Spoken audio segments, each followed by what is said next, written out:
video on my Louis Vuitton collection.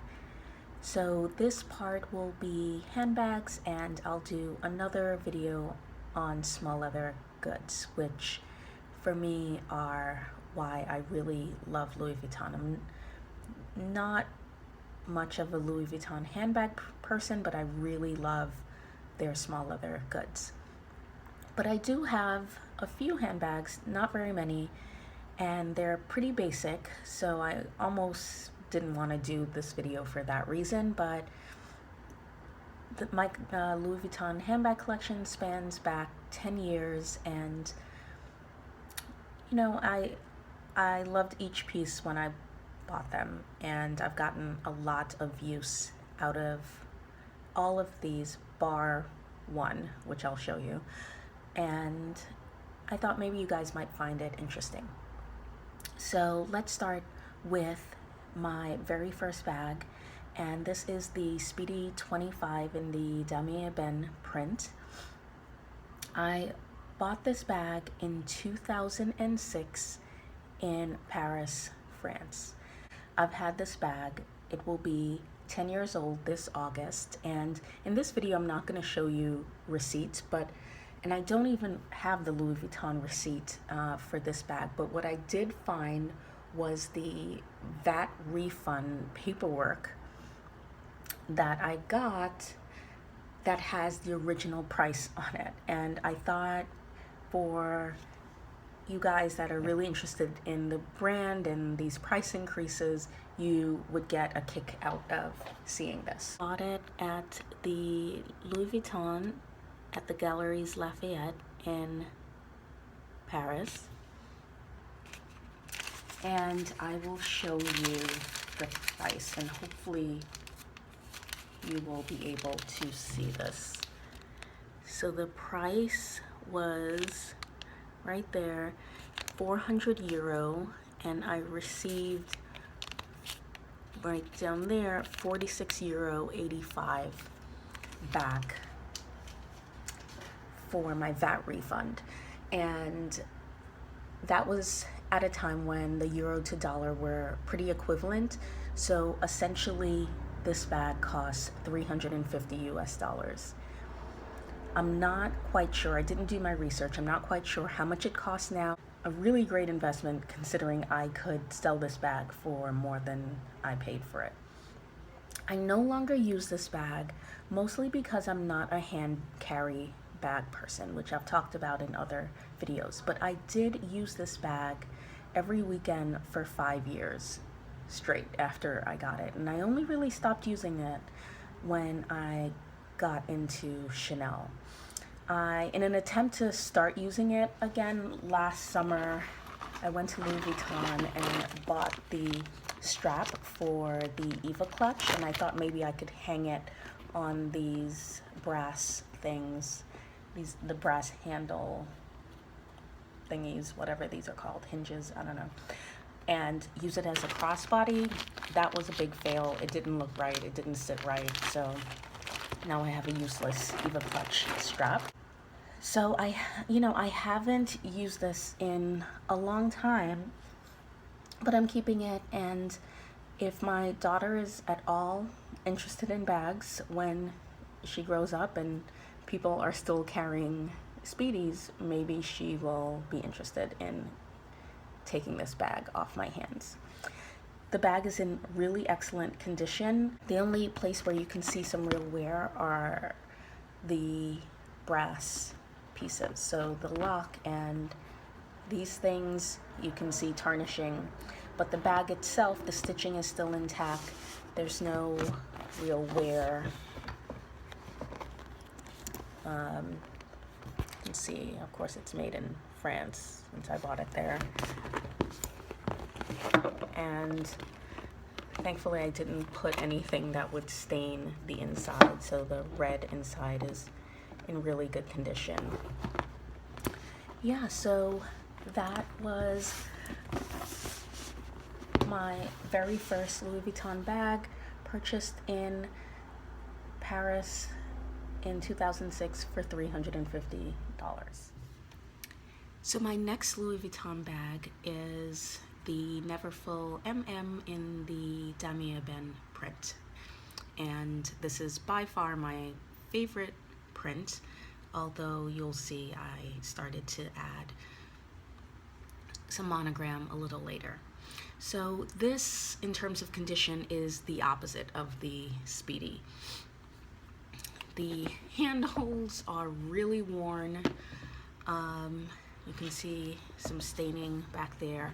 The inside pocket, they're used to, in the older models, which this is, there was a lining that has completely ripped away. This trim was in terrible condition. It had maybe 100 cracks, and it was close to the point where the canvas was about to start cracking, but thankfully I took it to Louis Vuitton in time and they replaced this trim. I inquired about the straps being replaced, but it was over $100 each to replace these straps. So until they fall off, they're gonna stay put. And if you can see at the bottom, you can see some red showing through where the canvas is wearing down. So one of my big luxury regrets is that I did not take better care of this bag. I bought it in Europe in either 2009 or 2010. So you can see I didn't purchase my second Louis Vuitton bag for 3-4 years after the first. So I was not, you know, so into designer bags at the time. But I took the opportunity. I paid $550 US after the VAT and conversion and stuff for this bag. So it was a great deal. And I think because I didn't pay these prices today, that I didn't really appreciate it and take good care of it. So I used this every day for work for 5 years, and I really didn't give this bag a break, and you can see the wear on it.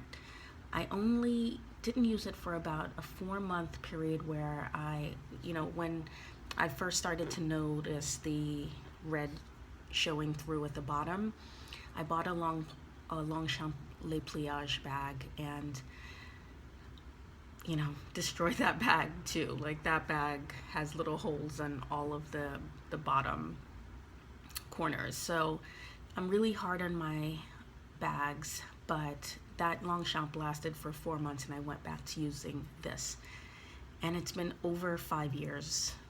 So, it really speaks to the quality of these bags. And if you watched my luxury wish list collection video, you will see that I'm interested in purchasing this bag again. Same print, same canvas, but this time treating it a whole lot better.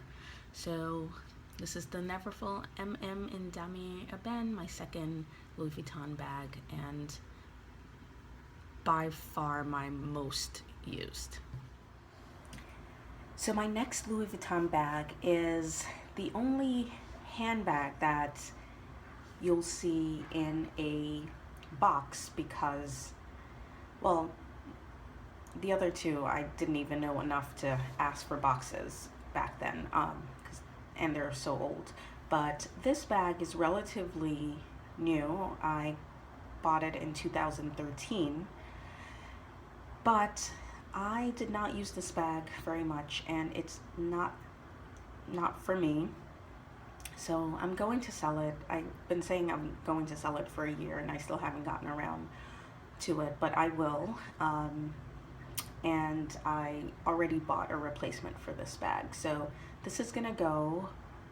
So it's great that I'm making this collection video now, because this probably will not be here 6 months to a year from now. So I'll just open it. And this is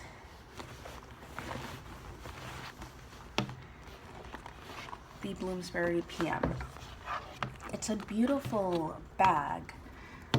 And I got it after I had a baby. I really wanted a crossbody bag, and I wanted Damier Ebene because I was not yet into monogram.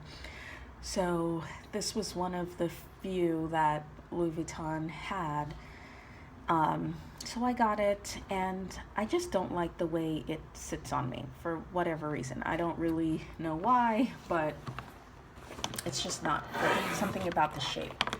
It's still in excellent condition because I really haven't used it very much. You know, even the hardware really doesn't have many scratches.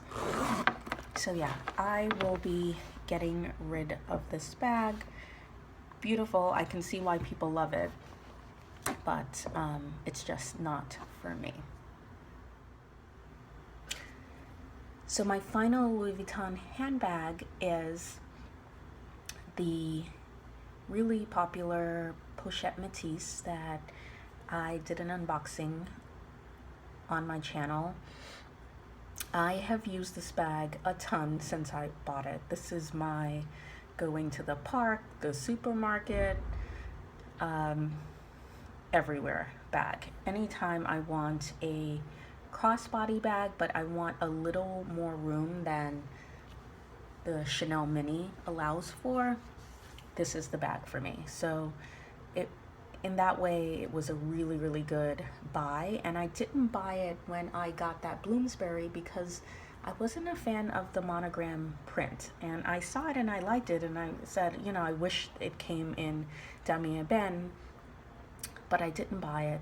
So that was a, you know, not the smartest thing, but at that time it came with a little tab in the back, a little vachetta tab back here, and I'm really glad I didn't get that version because you see how hard I am on my bags. That would have been like super stained already. This is my final Louis Vuitton handbag, so you can see not a very big collection. I forgot to mention with the Bloomsbury PM, this piece, the Pochette Metis, and the next piece that you'll see were all purchased after I discovered Saks Fifth Avenue and the reward system. So all three pieces were all purchased from Saks Fifth Avenue, and I used points for all of these bags. And that's really important to note because there's a big price difference between those first two bags that I bought in Europe versus these later bags bought in the US. So, you know, I used a lot of Saks rewards points to pay for these bags. So just so you know that. And for those that care about this, all of my Louis Vuitton bags were all made in France. That's not the case for my SLGs, and hopefully I remember to tell you once I do that video where those pieces were made. So my final bag, it's not a handbag, but it's not an SLG, so I'll include it in this video, is the Keepall in the size 55 in Damier Ebene. You can see I have it monogrammed with my initials, and this has been a really useful bag, also from 2013. It's held up really well on flights. Thankfully, it has not been checked. It's cabin legal, but sometimes in small planes you might have to check it, but it hasn't happened to me yet. But it has been on the floor a lot and in the trunks of cars, and still in really great condition. The hardware is gorgeous. No real scratches or anything on the leather trim.